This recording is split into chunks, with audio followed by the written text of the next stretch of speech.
Opening a jar used to be easy. Carrying 2 grocery bags from the car without stopping used to be normal. Getting up from the floor after playing with your grandchildren barely required a thought. Then, little by little, those simple things started feeling harder. If you've noticed that happening, you may be wondering whether it's simply part of getting older or whether something is happening to your muscles that deserves your attention. The encouraging news is that something is happening, but it is far from hopeless. In fact, muscle loss is one of the most treatable changes of aging. And here's a small spoiler before we begin. The single most effective treatment isn't found in a supplement bottle. Research indicates one specific nutraceutical may support the process, but only after you've done the part that really matters.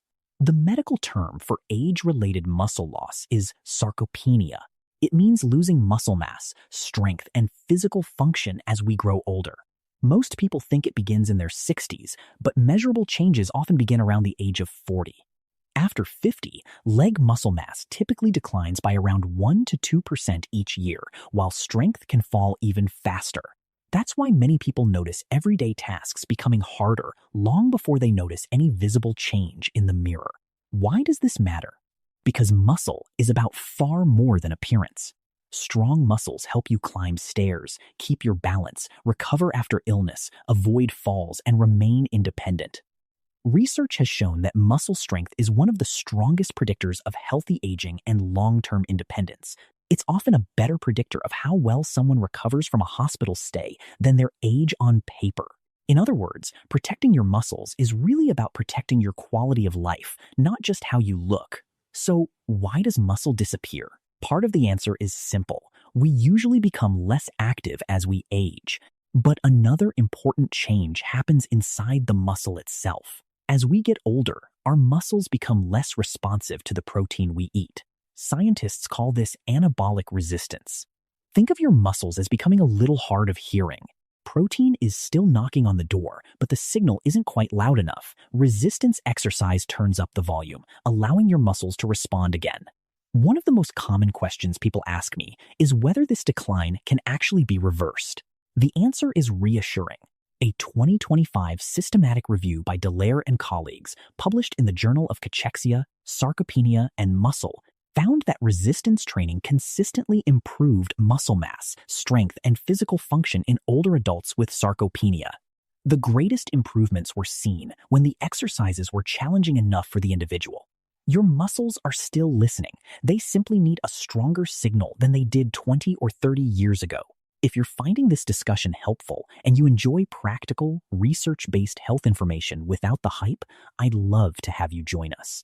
We explore topics like this every week, always looking at what the evidence actually says. Another question I hear is whether simply walking is enough.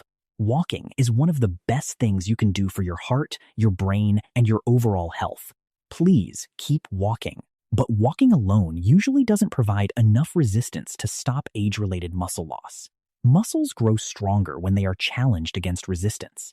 That resistance can come from weights, resistance bands, or even your own body weight. And if you're starting from very little activity right now, that's a perfectly reasonable place to begin. There's no version of this that's too late to start. Here's a simple test you can try at home. Sit in a sturdy chair with your arms folded across your chest.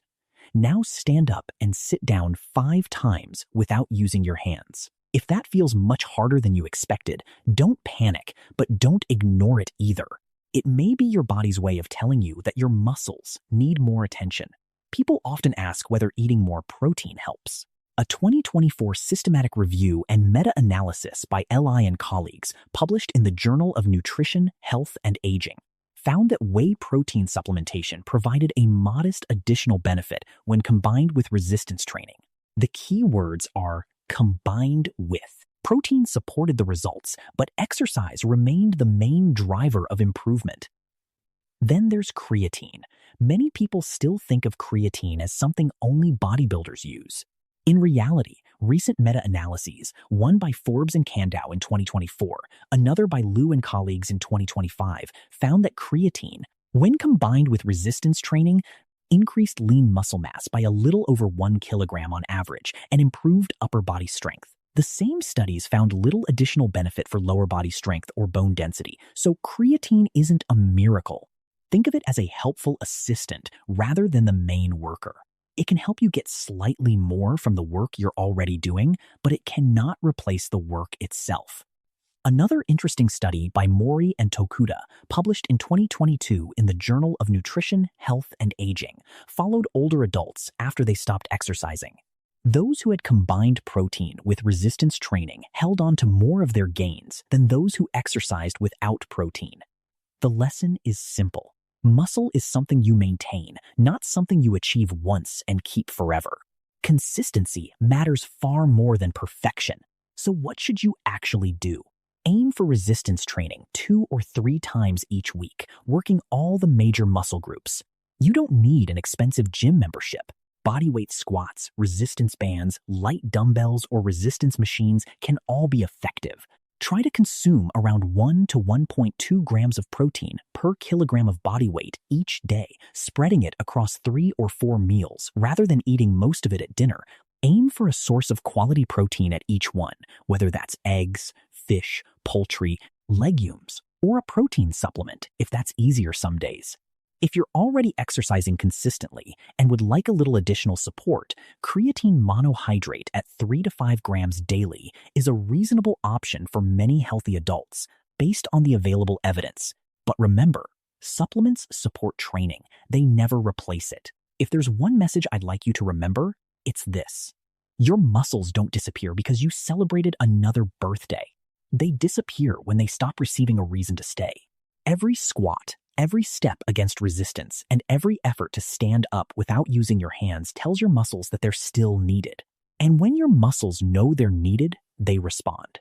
This discussion is for educational purposes and isn't a substitute for personal medical advice. If you have significant kidney disease, a serious heart condition, or another medical problem, speak with your healthcare professional before beginning a new exercise program or taking supplements. In our next discussion, we'll look at biological age testing. Can these popular tests really tell you how fast you're aging, or are you paying for information that doesn't change anything? We'll separate the science from the marketing, and I'll see you then.